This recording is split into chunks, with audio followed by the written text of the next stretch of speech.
રાજ્યની સરકારી કોલેજોમાં સ્પોર્ટ્સ આસિસ્ટન્ટની 11 મહિનાના કોન્ટ્રાક્ટર પર ભરતી કરવાના સરકારના નિર્ણય સામે ભારે વિરોધ ફાટી નીકળ્યો છે। પીએચડી, નીટ અને સીએલઈટી જેવી ઉચ્ચ લાયકાત ધરાવતા ઉમેદવારોએ આઉટસોર્સિંગ પ્રથા સામે નારાજગી વ્યક્ત કરી છે। ઉમેદવારોનું કહેવું છે કે જ્યાં અમારું પોતાનું ભવિષ્ય સુરક્ષિત નથી ત્યાં અમે વિદ્યાર્થીઓના ભવિષ્ય સાથે કેવી રીતે ન્યાય કરી શકીશું। આ મુદ્દે યુથ કોંગ્રેસે પણ ઝંપલાવ્યું છે અને રાજ્યપાલ તથા ઉચ્ચ શિક્ષણ કમિશનરને લેખિત રજૂઆત કરી કાયમી ભરતીની માંગ કરી છે।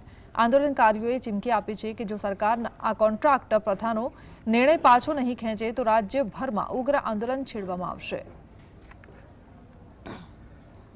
અગત્યની બાબતો ત્રણ મુદ્દા અગત્યના છે। એક તો 11 મહિના કોન્ટ્રાક્ટ આધારિત ભરતી છે, જેથી 11 મહિના પછી એ જે તે અધ્યાપકનું પોતાનું ભવિષ્ય જ્યાં સુનિશ્ચિત નથી ત્યાં વિદ્યાર્થીઓનું ન્યાય ક્યાંથી આપી શકશે।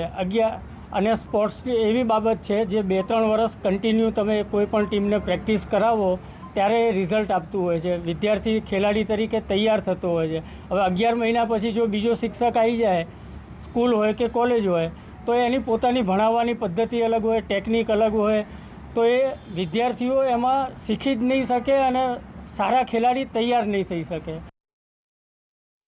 ગુજરાત યુનિવર્સિટી તથા ગુજરાતની તમામ યુનિવર્સિટી સંલગ્ન સરકારી કોલેજની અંદર સ્પોર્ટ્સ આસિસ્ટન્ટ તરીકે 21,000ની અંદર અધ્યાપકો લેવાનું નક્કી કરવામાં આવે છે અને એ પણ આઉટસોર્સિંગથી। તો હવે જે જીસેટ, નેટ, પીએચડી જેવી ઉચ્ચ ડિગ્રી મેળવી પોતાનું ભવિષ્ય બનાવવા માટે જેણે ભણતર કર્યું છે, હવે એ લોકોનું ભવિષ્ય શું કોન્ટ્રાક્ટર નક્કી કરશે કે પછી જે વિષય બહારના લોકો છે એ નક્કી કરશે? તો તે સંદર્ભમાં યુવા કોંગ્રેસ અને એનએસયુઆઈ દ્વારા ઉચ્ચ શિક્ષણને ઉગ્ર રજૂઆત કરી છે અને તાત્કાલિક ધોરણે આ પરિપત્રને તાનાશાહી ફરમાન પાછું લેવા માટે જણાવવામાં આવ્યું છે।